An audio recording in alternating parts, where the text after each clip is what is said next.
السلام علیکم viewers, welcome to top Urdu hidden stories. آج میں آپ کے لیے لے کر آئی ہوں دل کرائے کے لیے خالی نہیں ہے اسکلم لائبانا سے ایپیسوڈ نمبر 2۔ ایپیسوڈ کی جانب بڑھنے سے پہلے چینل کو کر لیجیے like and subscribe and bell icon کو پریس کر دیجیے۔ اب بڑھتے ہیں ایپیسوڈ کی جانب۔ جلتی آنکھوں کو بے دردی سے رگڑ کر صاف کرتی وہ دروازے کے ساتھ ہی بیٹھتی چلی گئی تھی۔ بہت مزہ آتا ہے آپ کو ہم سب کو پریشان کر کے۔ چند لمحے پہلے ابراہیم کے کہے جملے اس سمتوں میں گونج رہے تھے۔ اپنے بازوؤں پر اب بھی اس کی سخت گرفت محسوس ہو رہی تھی۔ ہاف سیلری سے جھلکتی دودھیاں بازو جن پر سرخی وجہ ہو رہی تھی۔ اس نے بے دردی سے مزید رگڑنا شروع کر دیا۔ پہلے سے سرخ بازوؤں میں اب خون کی ننھی بوندیں ابھر رہی تھی۔ وہ مزید زور لگا کر ناخنوں سے رگڑنے لگی۔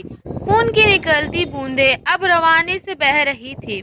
وہ سرد سے انداز میں مسکرائی۔ بیلا، کوئی ایک دن مجھے بتا دو جس دن تم نے شرمندہ نہ کیا ہو مجھے۔ صدرہ بیگم کی ہمیشہ کی طرح سرد مہری بھری آواز۔ آنکھوں سے آنسو مزید روانے سے گرتے اس کا چہرہ بھگو رہے تھے۔ آئندہ میں آپ کو دوپٹے کے بغیر نہ دیکھ لوں بیلا۔ اس کا وارننگ دیتا انداز یاد آتے ہی اس کا غصہ ایک بار پھر اور آیا۔ ایک جھٹکے سے کھڑی ہوتی، اگلے جھٹکے میں ڈریسنگ پر سجی تمام چیزیں زمین بوس ہو چکی تھی۔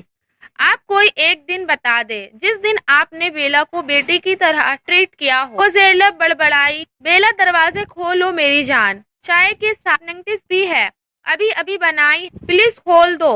باہر سے آتی شیرے کی آواز پر اس نے تیز سے آنسو صاف کیے۔ بالوں کی پونی ٹیل ٹائٹ کر کے ایک نظر آئینے میں نظر آتے اپنے عکس پر ڈال کر وہ خود کو کمفرٹ کرتی دروازے کی جانب بڑھی۔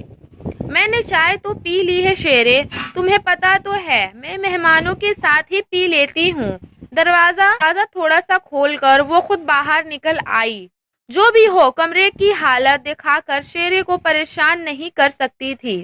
ہمیشہ کی طرح اپنی لبوں پر سکون سی مسکراہٹ سجائے وہ مزے سے بول رہی تھی۔ اس کے لہجے سے کہیں سے بھی محسوس نہیں ہو رہا تھا کہ چند لمحے پہلے وہ بہت بری روئی ہے۔ بیلا، تم ٹھیک؟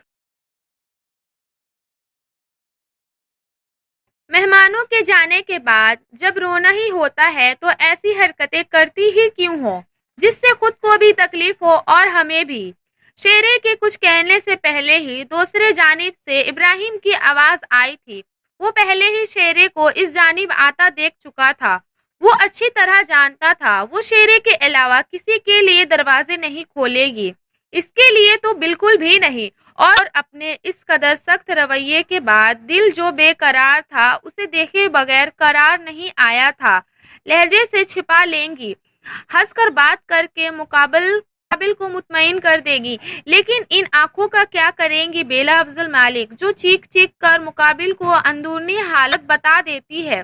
اس کی روئی حد سے زیادہ سرخ ہوتی آنکھوں میں اپنی نظریں گاڑ کر سادہ سا سے لہجے میں بول رہا تھا، لیکن بیلا کو وہ بھی طنزیہ ہی لگا۔ کیا چھپا رہی ہو؟ ہاں، کیا چھپاؤں گی میں؟ اور کس سے چھپاؤں گی؟ آپ سے یا آپ کی اماں جان سے؟ استجائیہ انداز میں کہتی وہ 2 قدم مزید اس کے قریب آئی۔ بیلا، کیا کر رہی ہو؟ شیرے نے حلق تر کرتے اسے دیکھا جو بے خوفی سے ابراہیم کی آنکھوں میں دیکھ رہی تھی۔ پھر ابراہیم کی بھنجی ہوئی میٹ پر نظریں پڑتی اس نے اس کے ضبط سے سرخ ہوتے چہرے کی جانب دیکھا۔ اس سے تنی رگوں کو دیکھ کر واضح ہو رہا تھا کہ وہ بہت مشکل سے اپنا غصہ ضبط کر رہا ہے۔ بیلا افضل مالک ہوں میں، جو کرتی ہوں ٹنگ کی چوٹ پر کرتی ہوں۔ آپ جیسی کسی غربت کی چلتی پھرتی اے ٹی ایم مشین کی ڈر سے کچھ چھپاتی نہیں ہوں، کیونکہ میں آپ جیسی سے ڈرتی نہیں ہوں۔ اس کی آنکھوں میں اپنی سرخ انگار ہوتی آنکھیں گڑائے اس کا لفظ زہر میں ڈوبا ہوا محسوس ہو رہا تھا۔ اس نے جھٹکے سے اس کا بازو تھاما۔ مجھ جیسوں سے کیا مراد ہے آپ کا؟ یہ مجھے بتانے کی ضرورت تو نہیں ہے۔ اس کے ضبط سے تنی رگوں کو دیکھ کر وہ محفوظ سی ہوتی مسکرا اٹھی۔ دعا کرے کہ وہ وقت نہیں آئے آپ کو مجھ سے خوف زدہ ہونا پڑے، کیونکہ اگر وہ وقت آ گیا تو باخدا اس کی دہشت ایک عرصے تک آپ کے دل و دماغ میں محو نہیں ہوگی۔ اس کے بازو پر مزید دباؤ دینے پر وہ سسک اٹھی۔ ابراہیم نے چونک کر اس کی جانب دیکھا۔ اس کے بازو سے ابھرتا خون دیکھ کر اس کے ساتھ شیرے بھی چونک اٹھی۔ بیلا یہ کیسے؟ شیرے کے کچھ کہنے سے پہلے ہی زہریلی مسکراہٹ لبوں پر لیے اس کی گرفت سے اپنا ہاتھ آزاد کرواتی وہ ٹھا کی آواز کے ساتھ دروازہ بند کر چکی تھی۔ وہ دونوں ایک دوسرے کو دیکھ کر رہ گئے۔ بیلا کہاں ہے؟ آج شام میں بھی تایا ابو کے پاس نہیں آئی؟ بیلا کو موجود نہیں پا کر اطہر صاحب نے ان سب کی جانب دیکھا۔ ڈائننگ ٹیبل پر بیلا کے علاوہ وہ سبھی موجود تھے۔ افضل صاحب نے بھی اس کی کمی محسوس کرتے شدرا بیگم دریافت کی۔ آج پھر رشتہ آیا تھا، بلکہ یوں کہہ لے کے بلایا تھا۔ آپ کی لاڈلی نے اتنی بے عزتی کر کے نکالا ہے انہیں جیسے سب کو نکالتی ہے۔ میری سمجھ میں نہیں آتا ہے کہ اسے جب اس رشتے کو بھگانا ہی ہوتا ہے بلاتی ہی کیوں ہے؟ وہ سخت زلزلائے لہجے میں کہہ رہی تھی۔ وہ بچی ہے صدرا، پیار محبت سے سمجھائیں گے آپ تو سمجھ جائے گی۔ آپ محبت دے تو اسے۔ اطہر صاحب نے گہری نظروں سے انہیں دیکھتے ہوئے کہا، جیسے ابراہیم نے محسوس کیا تھا۔ لاڈ پیار کا ہی تو نتیجہ ہے یہ بھائی صاحب۔ کل کو شیرے کو دیکھنے کے لیے لوگ آئیں گے، آپ خود سوچیں کیا تاثیر پڑے گا ان پر۔ مجھے جج کرنے والی حرکت کرتی ہے یہ۔ وہ اب بھی بھری بیٹھی تھی۔ سامنے بیٹھے زوار کو بری طرح پھندہ لگا۔ آرام سے زوار، لو پانی پیو۔ اسے بری طرح کھانستے دیکھ کر شیرے نے پانی کا گلاس اس کی جانب بڑھایا۔ اس نے سرخ ہوتی نظروں سے اس کی جانب دیکھا۔ اس کی نظروں میں کچھ تھا جو شیرے کو الجھ گیا۔ ابراہیم، بیلا کو بلاؤ بچے۔ ابراہیم نے گڑبڑا کر ان کی جانب دیکھا۔ وہ جانتے تو تھے اسے کہ کس قدر خار کھاتی تھی وہ۔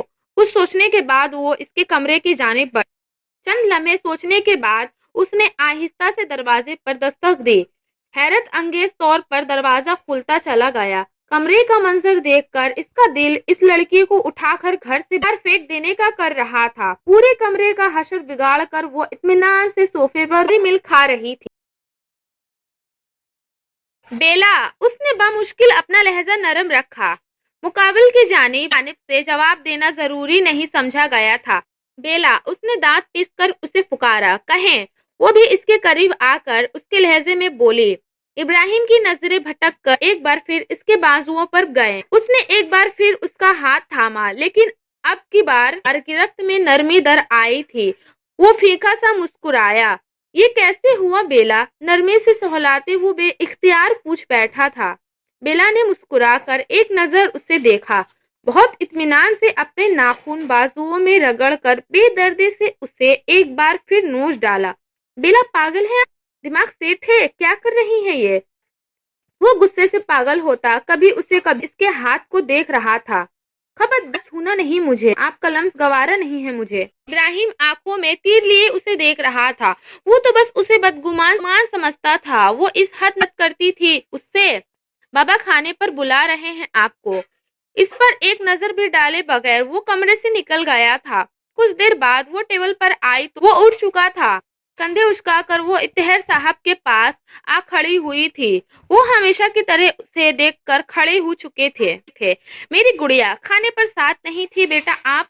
اس کی پیشانی چوم کر اپنے اور افضل صاحب کے بیچ بیٹھا چکے تھے۔ وہ مسکراتی ہوئی افضل صاحب کے ساتھ لگ کر بیٹھ گئی۔ شیرے نے محبت سے اسے دیکھا۔ ان دونوں کے ساتھ وہ ایک الگ بیلا ہوئی تھی، معصوم شرارتی سی بیلا۔ یہ بھی گھاؤ تمہارے لیے ہی بنائے تھے۔ کباب اس کے پلیٹ میں ڈال کر اسے کھانے کا اشارہ کرتے اب وہ خود بھی بے فکری سے کھانا کھا رہی تھی۔ بیلا، آپ کے اکاؤنٹ میں پیسے ڈپازٹ کروا دیے ہیں بیٹا۔ آپ کل اپنے کیفے کے لیے جو چیزیں چاہیے وہ زوار کے ساتھ جا کر خرید لیں میرے بچے۔ اس کے بالوں کو سنوارتے انہوں نے شفقت سے کہا۔ نہیں بابا، میری سیلری ملی ہے اور جو کچھ پیسے 2 سال پہلے انویسٹ کیے گئے تھے ان کا ڈویڈنڈ بھی ملا ہے۔ سب ملا کر اچھی خاصی ایک کنٹریکٹر کو دیا ہے انٹرائر کے لیے۔ 2 سال سے وہ اپنا چھوٹا کیفے بنانے کے لیے تک ودو میں لگی ہوئی تھی۔ یہ بات سبھی جانتے تھے کہ وہ کسی سے مدد کے بغیر اپنا کیفے سیٹ اپ کر رہی تھی۔ بیلا، ویسے ہم اپنے کیفے کا نام کیا رکھ رہے ہیں؟ زوار نے مسکرا کر اس کی جانب دیکھا جس کا موڈ اس وقت کافی اچھا تھا۔ پہلے بند تو جانے دو کیفے، 2 سال سے تیاری ہی ہو رہی ہے۔ جواب صدرہ بیگم کی جانب سے آیا۔ وہ لب بینچ کر رہ گئی۔ شیرے نے افسوس سے ان کی جانب دیکھا۔ بیلا یہاں آؤ بیٹا۔ وہ فون پر بات کرتی اپنے کمرے کی جانب جا رہی تھی جب زوال کی آواز پر اس کی جانب